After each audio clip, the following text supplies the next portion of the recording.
அனைவருக்கும் வணக்கம். நான் உங்கள் சரவணன். நம்மளுடைய எம்பிபிஎஸ் பிடிஎஸ் உடைய அப்டேட்டட் டேட்ஸ் இன்ஃபர்மேஷன் அப்படின்னு பார்க்கும்போது கேட்டால் எந்த இன்ஃபர்மேஷனுமே இல்லைங்க. அதுதான் உண்மை. பட் எனிவே ஏதாவது ஒரு இன்ஃபர்மேஷன் அவங்கக்கிட்ட கொண்டு வரணும்னு தேடி தேடி பார்த்ததும் நமக்கு தெரிஞ்ச விஷயங்களை எப்போதுமே ஒவ்வொரு வீடியோவில் சொல்கிறது மட்டும்தான் நம்மளுடைய குணாதிசயம். மெயினாக எம்பிபிஎஸோட அடுத்த மூவ் என்ன ஒரே அமைதியாக இருக்குது, ஒரே அமைதி பூங்காவாக 2 நாளாக இருக்குது. என்ன நடக்குது, ஏது நடக்குது, நம்ம என்ன பண்ணலாம், என்ன எதிர்பார்க்கலாம். ஒருவேளை ஆத்தன்டிக்காக எந்த இன்ஃபர்மேஷன் இல்லைனாலும் மியூச்சுவலாக தெரிஞ்சதையும் இல்லை நான் எனக்கு தோன்றதையும் வச்சு நான் ஒரு இன்ஃபர்மேஷனாக அதை கொரலேட் பண்ணி உங்கள்கிட்ட கொடுக்கலாம். கொஞ்சம் ரிலாக்ஸ்டாக இருக்கலாம், அமைதியாக இருக்கலாம். மற்றபடி எந்த கொந்தளிக்கணும் எதுவும் பண்ண வேண்டாம், அமைதியாக இருக்கலாம், அவ்வளோதான். ரைட். ஸோ எம்சிசியோட அடுத்த கட்ட மூவ் என்ன அப்படின்ற மாதிரி இந்த வீடியோட டேக்லைன் நான் கையில் எடுத்துக்கிட்டு எகெயின் இதில் என்னென்னா இது ஏன் இவ்வளோ டிலே ஆகிறதுக்குன்னா நார்மலாக எப்போதுமே டிலே ஆகிறதுக்கு பல்வேறு காரணங்கள் இருக்குங்க. ஒன்று கோர்ட் கேஸ் நடக்கும், இல்லை எகெயின்ஸ்ட் யாராவது கேஸ் போட்டிருப்பாங்க, ஒரு காலேஜ் வரும், இல்லை சீட் மேட்ரிக்ஸ், இது மாதிரி எக்கச்சக்கமான சேலஞ்சஸ் இருக்கும். அப்படி பார்க்கும்போது முதல் சேலஞ்சை நான் பார்க்குறது ஒரு மெடிக்கல் காலேஜ் இன்னும் வராமல் வரும்னு எதிர்பார்க்குறேன். ஒன்று ரைட். ரெண்டாவது மற்றபடி எந்த கோர்ட் கேஸும் கிடையாது. மேபி என்ஆர்ஐ மாணவர்களுக்கு உண்டான டாக்குமெண்ட் வெரிஃபிகேஷனில் நிறைய மாணவர்கள் இருக்கிறதுனாலும் எதிர்பார்த்த கவுண்டை விட இந்தியா முழுவதும் அவ்வளோ பெரிய கவுண்ட்டு. ஏன்னா எம்சிசி ஆஃபீஸ்ன்றது நான் பல்வேறு உதவிகளுக்காகவும் பல்வேறு குறைகளை தீர்ப்பதற்கும் நான் ஆஃபீஸ் நேரடியாக போயிருக்கிறேன். எனக்கு நல்லாவே தெரியும். இங்கே ரொம்ப லிமிட்டட் பீப்புள் தான், ரொம்ப அதிகமான இல்லை, ரொம்ப லிமிட்டட் பீப்புள். ஒரு குட்டியூண்டு ஆஃபீஸ் எனக்கு தெரியும். அந்த ஒரு மிகப்பெரிய இந்தியா முழுவதும் இருக்கிற எவ்வளோ பேர் மாணவர்களுக்கு ஒரு எம்பிபிஎஸ் அலாட்மெண்ட் ப்ராசஸில் டாக்குமெண்ட் வெரிஃபிகேஷன் அவர் ரொம்ப லிமிட்டட் பீப்புள். அது எவ்வளோ பேர் பார்க்க முடியும்னு தெரியல, எனக்கு தெரியும் அங்கே இருக்கு. அதனால நான் சொல்கிறேன், மேபி அந்த might be number of count அதிகமாக இருக்கிறதுனால இந்த மாணவர்களுடைய எண்ணிக்கை டாக்குமெண்ட் வெரிஃபிகேஷன் டிலே ஆகலாம். அதுக்காக இருக்குன்னு சொல்கிறோம். இது இல்லாமல் அதில் இருக்க சொல்கிறதையும் நம்ம அதை தான் மெயின் ரீசனாக சொல்கிறோம். சரி, எனவே அந்த நம்பர் ஆஃப் பீப்புள் ஒர்க்கர்ஸ் இல்லை, என்ஆர்ஐ டாக்குமெண்ட் டிலே ஆகுது, இந்த ஒரு பர்பஸ்னால டிலே ஆகுது. ரைட். ஸோ என்ன மூவ்மெண்ட் இருக்கலாம் அப்படின்னு நான் பார்க்குறேன் அப்படின்னா, நம்பர் 1, என்ஆர்ஐயோடைய லிஸ்ட் ஆஃப் மாணவர்கள் கண்டிப்பாக இன்னைக்கோ இல்லை நாளைக்கோ கண்டிப்பாக கொடுத்துடுவாங்க. சரிங்களா? ஒன்ஸ் லிஸ்ட் கொடுத்துட்டாங்கன்னா அதில் இருந்து 48 hours மேக்ஸிமம் டைம், 48 hours. சரிங்களா? பிடபிள்யூடி போர்ட்டல் இன்னைக்கு சக்ஸஸ்ஃபுல்லாக ஈவினிங் 5 o'clock க்ளோஸ் பண்ணிட்டாங்க. ஃபர்தராக எக்ஸ்டெண்டே பண்ண மாட்டாங்க அப்படின்னு எதிர்பார்க்கிறேன். சாய்ஸ் ஃபில்லிங் மேபி இது ஒரு தோராயமான கணிப்பு தான். மேபி இது நான் எதிர்பார்க்குற டென்டேட்டிவ் டேட் ஆனது எனக்கு தெரிஞ்சதுனால சொல்கிறேன். பட் இது மாறி போகலாம், இல்லை இதே ஷெடியூலில் ஃபாலோ பண்ணலாம். மேபி என்னை தப்பாக நினச்சிக்கூடாது இல்லையா?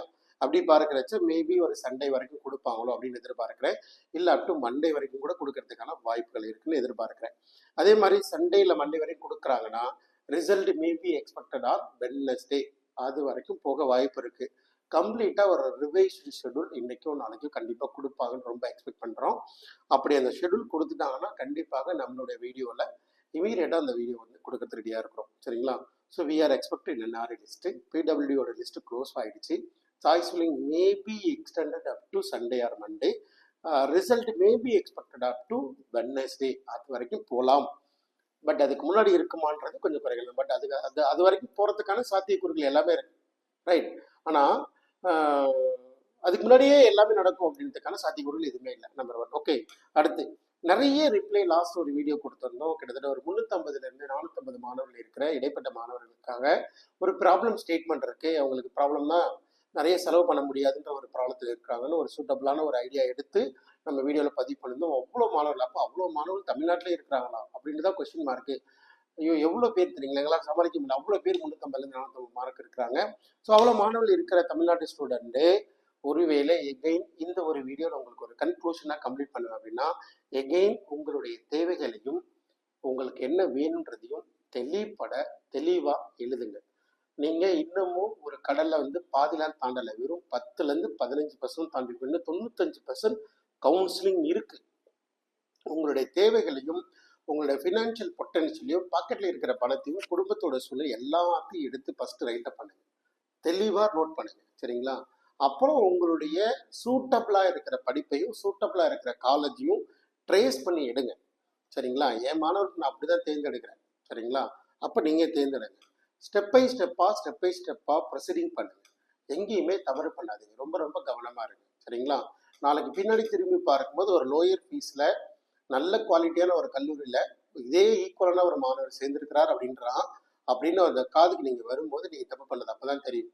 அவங்க நம்மளாம் எவ்வளோ சொன்னாலும் கேட்க மாட்டாங்க. சரிங்களா? அப்படி இருக்கிறாங்க. எனிவே வி கெட் ரொம்ப கவனமாக இருக்குன்னு மட்டும் தான் சொல்லுவேன். சரிங்களா? ஆட்டோமேட்டிக்காக ஸ்டெப் பை ஸ்டெப்பாக கன்சிஸ்டண்ட்டாக நீங்கள் கவனமாக இருந்தீங்கன்னா definitely we get a succeed. So கண்டிப்பாக நீங்கள் ஒரு வெற்றியை கண்டிப்பாக ருசிக்கலாம். சரிங்களா? இங்கே இருக்கிற எல்லா ஐடியாலஜியும் கிரியேட்டிவிட்டியும் இன்னோவேஷனும் data collection information is a wealth. நீங்கள் உங்களுக்கு என்ன பொருள் எங்கே கிடைக்கும் எவ்வளோல கிடைக்கும்ன்ற இன்ஃபர்மேஷன் தான் இங்கே இருக்கிற ஹெல்த் அண்ட் வெல்த்னே சொல்லுவாங்க. நிறைய இடத்துல சொல்லியிருப்பாங்க. அது மாதிரி தான் the information it is a very very important. அதை கனெக்ட் பண்ணுங்க, இல்லை கலெக்ட் பண்ணுங்க. தெரியலையா கேட்டு வாங்கி தெரிஞ்சு அதை சக்ஸஸ் பண்ண போங்க. இட் இஸ் நாட், இந்த உலகத்தில் எதுவுமே ஃப்ரீ கிடையாதுங்க. நீங்கள் எந்த ஒரு பொருளை பயன்படுத்தினாலும் அந்த பொருளுடைய அடிஷ்னல் ஃபீச்சர்ஸ் போகணும் அப்படின்னு என்ன பண்ணணும்? கண்டிப்பாக நீங்கள் பேமெண்ட் கட்டணும். ஏன் நீங்கள் யூடியூப்பில் வீடியோ பார்ப்பதும் கூட விளம்பரமே இல்லாமல் வீடியோ பார்க்கணும்னா பேமெண்ட் பண்ண தான் பார்க்க முடியும். அது மாதிரி தான். ஸோ இங்கே இருக்கிறது எதுவுமே நத்திங்ஸ் ஃப்ரீ. பட் ஃப்ரீயாக இருக்கிறது எந்த அளவுக்கு ஃபீச்சர்ஸ் அதிகமாக கிடைக்கும்னு தெரியல. மேபி ஃபீச்சர்ஸ் கம்மியாக இருக்கலாம். சரிங்களா? அந்த ஃபீச்சர்ஸ்க்குள்ளே உங்களுக்கு எக்ஸ்பீரியன்ஸ் பண்ணணும், அவ்வளோதான். எனிவே நம்ம வந்து அந்த இல்லை டாபிக்னு வெளியில் போகக்கூடாது.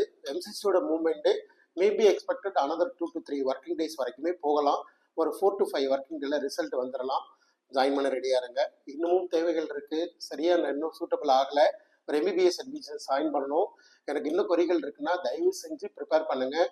இன்னமும் நிறைய மாணவர்களுக்கு 350லேருந்து 450 மார்க் இருக்கிற நிறைய மாணவர்களுக்கு இந்தியா முழுவதும் குறைவான ஃபீஸ் ஸ்ட்ரக்சரில் எம்பிபிஎஸ் தேடி எடுத்து கொடுத்துட்டு தான் இருக்கிறோம். நிறைய மாணவர்கள் வந்திருக்கிறாங்க. நாங்கள் ரெஜிஸ்டர் பண்ணி எல்லா சாய்ஸ்களும் பண்ணி வச்சுருக்கிறோம். சரிங்களா? அது மாதிரி நீங்கள் இருக்கிற பட்சத்தில் வந்து பார்க்க முயற்சி பண்ணி பாருங்கள். ஸோ நிறைய இன்ஃபர்மேட்டோட அடுத்தடுத்த வீடியோக்கள், முக்கியமாக தமிழ்நாடு மூவ் என்ன இருக்க போகுது அப்படின்றத பற்றி ரொம்ப டேட்டா கலெக்ட் பண்ணிட்டு இருக்கோம். சீக்கிரமே அந்த வீடியோ அப்லோட் பண்ணுறோம். ரெடியாக இருங்க. சப்ஸ்கிரைப் பண்ணி வச்சுக்கோங்க. அடுத்த வீடியோக்களை சந்திக்கலாம். ஸோ நன்றி, வணக்கம்.